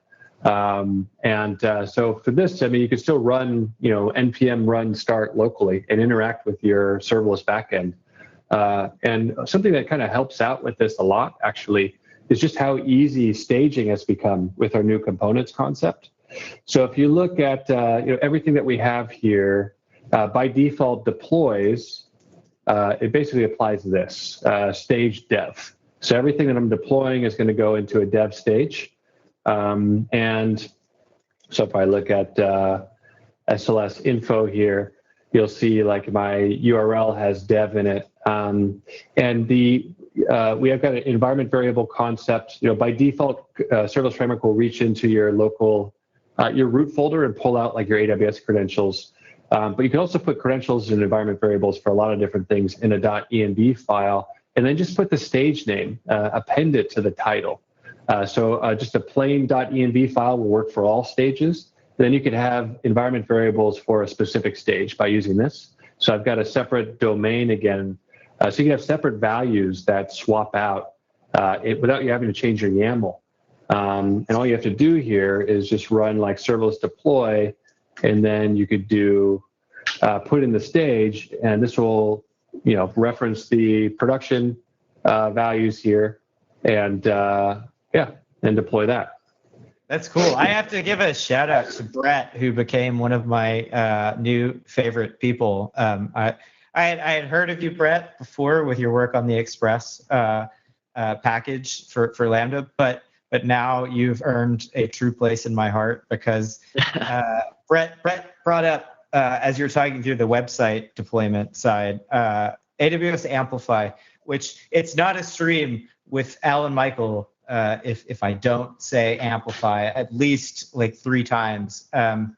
I just am obsessed with AWS Amplify, and it seems Brett has built a serverless plugin for working with Serverless Framework and Amplify. So you should check that out. It's AWS Amplify is a really cool front end and mobile centric tool set for developers that are working with AWS services. That kind of back to a similar idea and kind of through the thread of serverless framework here as well, where I just really need to build pieces or components, and I don't necessarily want to go far in depth into an AWS service. I just need to build authentication, right? And I need that auth to apply to an API.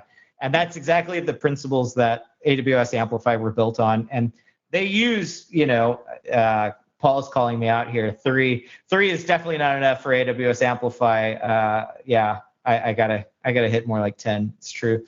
But the point is, AWS Amplify gives you these pieces named according to the type of things that you'd be adding to your application anyway. So yeah, check that out. You have to check out now the serverless plugin. I think that's pretty amazing. Super cool, Brett. Thanks for bringing that up. Yeah. Oh. Thanks, Brett. You got a question from Brett, Austin. Yeah, does the serverless full stack app have auth? Yeah, that's all set up in here. And I'm just using Passport because again, this is all about not getting people to like re-architect their application and like have to use specific services for all that. Instead, we wanted to just give them something that was designed around standards and things that are popular already. So in aligned with that theme, of course, we're using Express and then we're using Passport for auth. And we're using specifically the JWT Passport strategy. And later we'll add in strategies for like GitHub authentication, Google, all that stuff. But yeah, right now we're leaning on Passport for this. So the AWS kind of equivalent managed service for this is Cognito, of course, which is a great service. But this was like, we wanted to make sure that there was an option here that just showed, especially for Express.js, because everybody uses Passport, that was kind of true to the standard for that specific use case. We'll actually, in a future episode here, probably near June, be having a company where auth is very near and dear to their heart. I believe at one point, I don't know if he still works there, but the author of the Passport library was working there. But we'll have Auth0 on to talk through their product, which is another kind of alternative that you can use for managed authentication and a user setup. Yeah, we've got components coming for Cognito as well as Auth0. So again, you can kind of see where this is going. Like we got the full stack app in place, but then you'll be able to bring in Cognito or Auth0 and then the Stripe component and the Twilio component and then the SendGrid component for transactional email or SES or something, right? Like that is kind of our opinion on like where the framework needs to go. If this is the serverless framework, working with all these services and giving people kind of the ability to like just easily compose them into applications, seems like the number one kind of purpose of You're this project. You're making me irrelevant. I love it, Austin. That's wonderful. Just kidding. Somebody still has to piece all those components together. Yeah, today. We'll see. We'll see what happens in the future. So I guess like one last thing I want to show off, I know we're kind of coming up on the 2-hour mark here, is just to dive into the stages thing. Because stages is so important because it touches on workflow. And again, when you're working with serverless teams, when you're thinking about serverless applications and development features and workflows, like you have to cater for a few scenarios.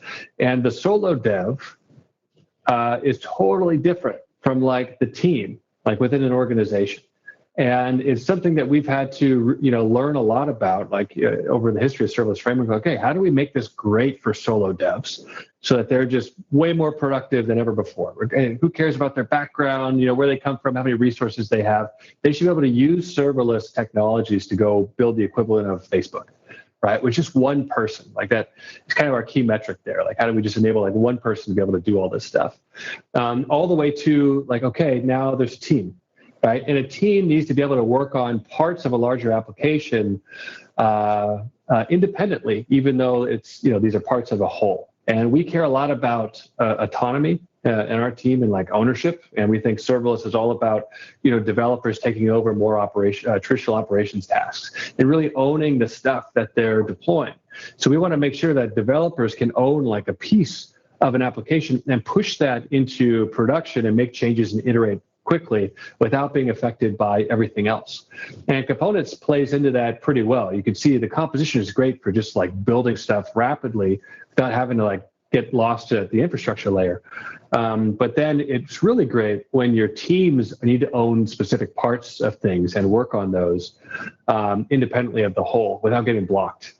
So, going into our stages concept here, stages and outputs are designed to help with this. So a classic example is like maybe I'm deploying, I'm deploying my API. I might just create like a separate stage, which is like Austin 1 or Austin feature 1, right? And boom, just like you said, you could just go provision a whole bunch of serverless stuff in different instances. It's not going to cost you anything, for the most part, right? Yeah. So you're kind of free to go just like spin up this piece. Like, hey, I just want to spin up, I've got an idea for the API and this backend API service. Like, I'm just going to go spin it up on my own stage. It'll kind of deploy everything. Got to make sure that I, come up with a custom domain or something. But then the cool thing about outputs is that while this is pretty simple syntax, it could get a little bit more robust. So I could actually I could reference the database from my prod stage by just putting in a stage right here. So now you've got this ability where teams could just deploy a piece, create a new instance of a piece, but they don't have to go provision the entire application in this whole separate environment. Instead, they could just reference the outputs and reach out to like the production database. Right. So now I'm like playing around with my API feature, but like messing with prod data. You probably shouldn't do that. That could be a little crazy, but just to show you how easy this is. Like, I think this might be, it's not like the slickest feature, but when it comes to collaboration, how teams work on architectures in the cloud that are across a whole bunch of services, like that is a huge pain point. Like, it's hard enough for like a single developer to like compose all these things together and like figure out how to work on them. When you bring a team into that and they need to like be autonomous and do a lot of meaningful work really, really fast without getting blocked, that's hard. So this ability to just reference stuff across stages, we think is kind of an understated but a killer feature for teams, because otherwise you either had to like replicate the whole app locally or you had to like deploy it in your own AWS account, and that is just like a hairy mess. So this is like, you own a specific thing, you can go provision an instance of that and reference the rest of the application. Now, it gets a little tricky. You have to make sure, of course, that you update your permissions real quick and kind of structure the stages that your team has that's optimal for your team and who owns what and how they work. But we think this is potentially a great solution to the problem of like, hey, we're a big team trying to share all these resources. How the heck do we collaborate on this without blocking each other or stepping on each other's toes? That's what it all comes down to, right? Most of the time is teams, right? Like that's a big thing at AWS and Amazon is the two pizza teams, keeping teams small enough to keep innovation alive and just big enough to be able to push out features quickly without getting in the way of each other, right? So yeah, I think this actually is probably a pretty important feature. Maybe it's not the most demoable or cool. It's not as cool as all the logs coming in real time, but it's actually huge when you work in a real team to be able to switch environments just by switching some YAML, right? Or a CLI argument or something. That's pretty cool. Teams are where complexity comes in. A lot of new complexity, right? I mean, it's the truth, So hopefully this helps. So maybe I'll I'll kind of leave it there. This is all the source code for this. It's up and running here. You can see serverless-fullstack-app.com, even the dev version. So this is up and running. It's all in GitHub here. I just updated it this morning. If anyone wants to play around with this and deploy it real quick, the instructions are here. We'll keep working on this. We want to make sure that there's a great full stack serverless example out there. So we've got a lot of plans for this. We got another version coming with the Next.js component, which actually just provisions the React app, the server-side rendering on Lambda at Edge, so that you've got kind of like a full stack application, like serverless backend. We got serverless server-side rendering that's global. As soon as you deploy Next.js, it goes to every single Lambda at Edge location around the world. And the speed and performance you get out of that is great for SEO and just user experience. So we've got another version of this coming shortly.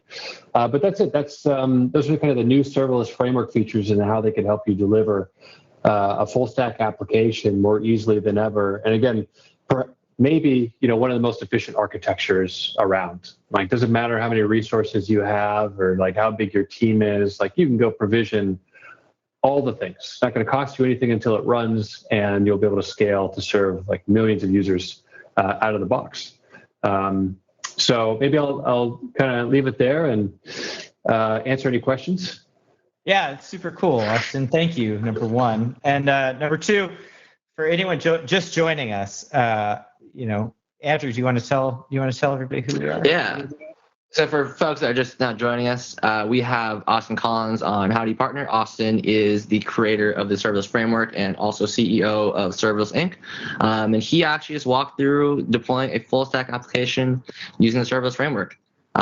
So if anyone has any questions for Austin, this would be the time.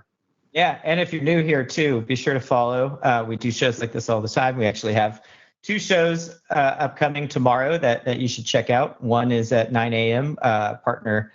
I'm calling it a shindig because I am from Texas. That's also why we're called Howdy Partner. We've got another episode of Howdy Partner tomorrow at the same time as this one started, 2 p.m. Pacific, with our friends over at GitLab.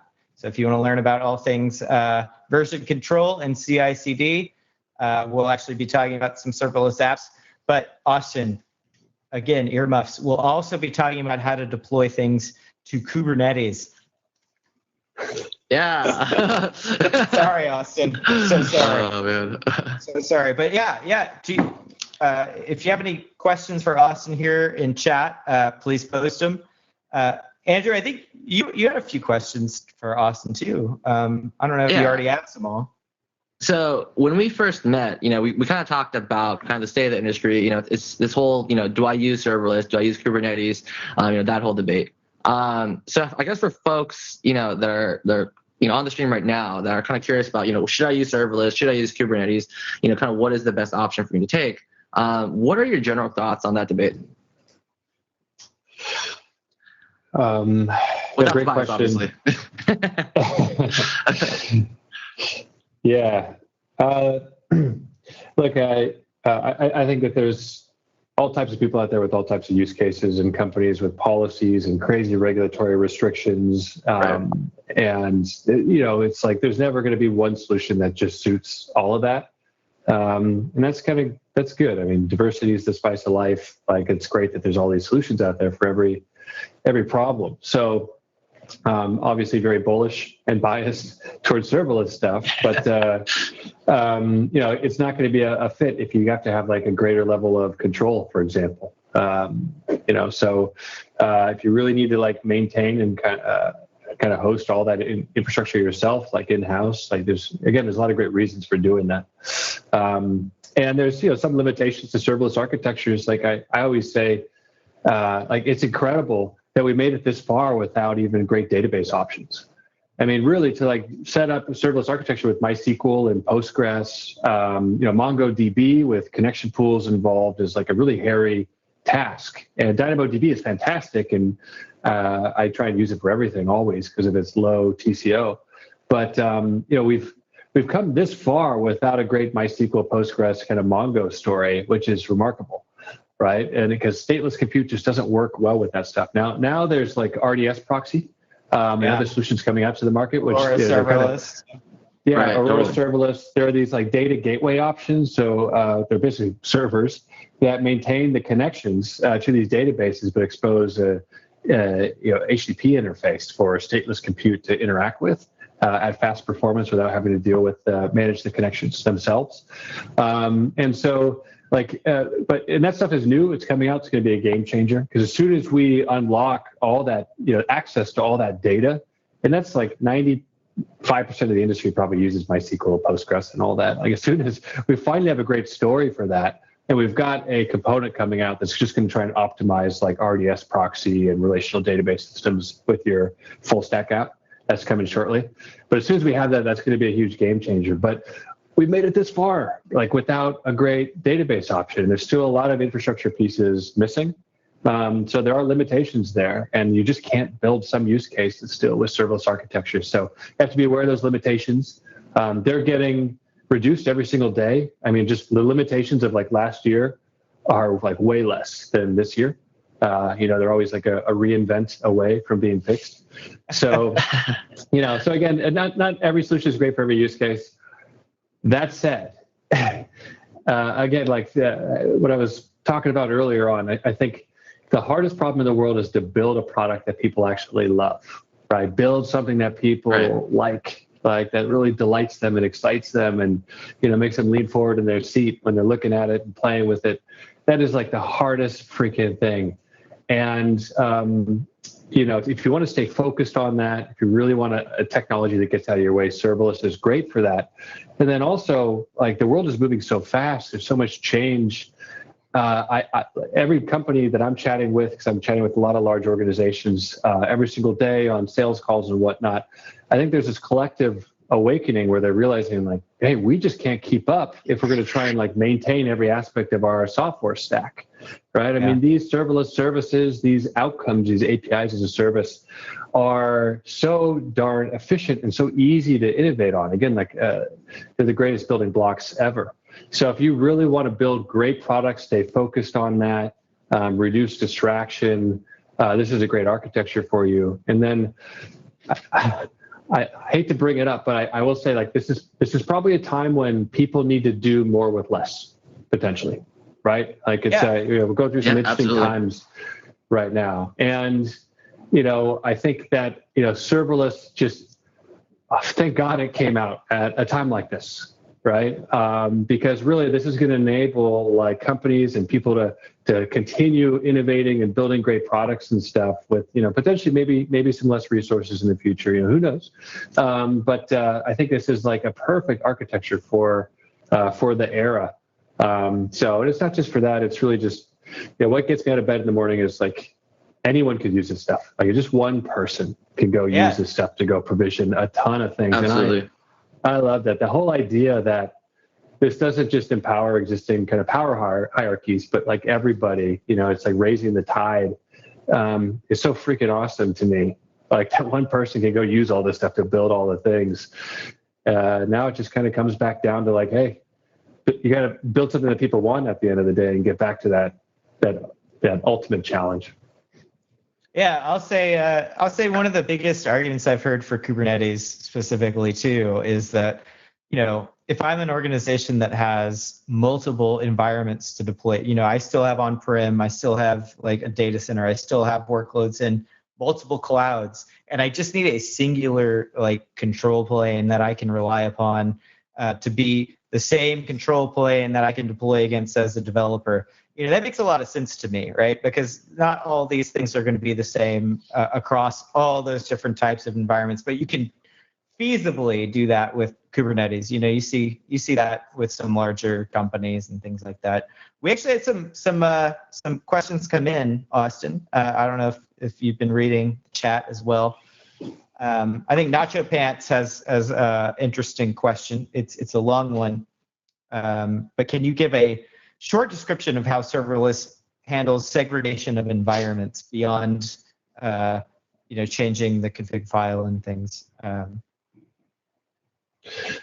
Yep, I'm reading the question now. By that I mean, if we have 5 developers who want service to deploy their own DynamoDB services that's supported. Yeah, so typically what we see is companies will have separate AWS accounts for separate environments. That practice has kind of taken over the world. And a lot of companies are being really great companies now, and they're giving like each person their own AWS account too, which I think is fantastic for empowering your developers. And so, we've got a built-in staging concept for just this. So we always have had this. Staging, how you separate stuff across environments has been one of the harder problems. So we try and build first-class support into this. So again, every single thing that you deploy, project that you deploy, there's an instance of it. And whenever you specify a new stage, it's going to create a whole separate instance of that, a whole separate copy of the infrastructure. And you could have in environment variables, you could do this a handful of other ways. You could also kind of leverage STS to bring in temporary credentials. But you could basically have these stages designed to deploy to different AWS accounts at the end of the day. It's really that easy. In this example, I've got two env files. I'm actually putting my AWS credentials in these env files. But when and I can't share it because I don't want to like flash credentials. But anyway, you could have separate AWS credits. One for your development environment, your development account, one for your production account, one for Andrew's personal account, for example, right? So that's kind of built in. It's really that simple at the end of the day. And then just like one thing it's kind of an understated feature, but I think we help out with a lot, is just our users use a lot of AWS accounts. And if you're trying to manage, if you're developing, troubleshooting especially, or just like managing your applications across all these AWS accounts, it could be really freaking painful if you don't know where the heck anything is. You're going like a scavenger hunt. Like, what AWS account was that in? What region? What service? Like, where's the issue? And the stuff that we're trying to do is provide like a single pane of glass, this application layer on top of as many AWS accounts as you have, where your apps are in here. And it does not matter where they're located, what AWS account they're located on. Again, we're going to pull in information and centralize it in one place and give you great like troubleshooting features so that you could look into anything that's happening across any AWS account and then quickly drill down into like, okay, what AWS account is this? Like, let me go to the CloudWatch view, or let me just see spans right here, right? So people kind of an understated feature, but when you're a larger company, you've got a lot of different environments, AWS accounts, this stuff is really, really meaningful. And what we've learned since 2015 too is that developers really like a good application experience. They don't want to think about the infrastructure as much. They just want that great app level story.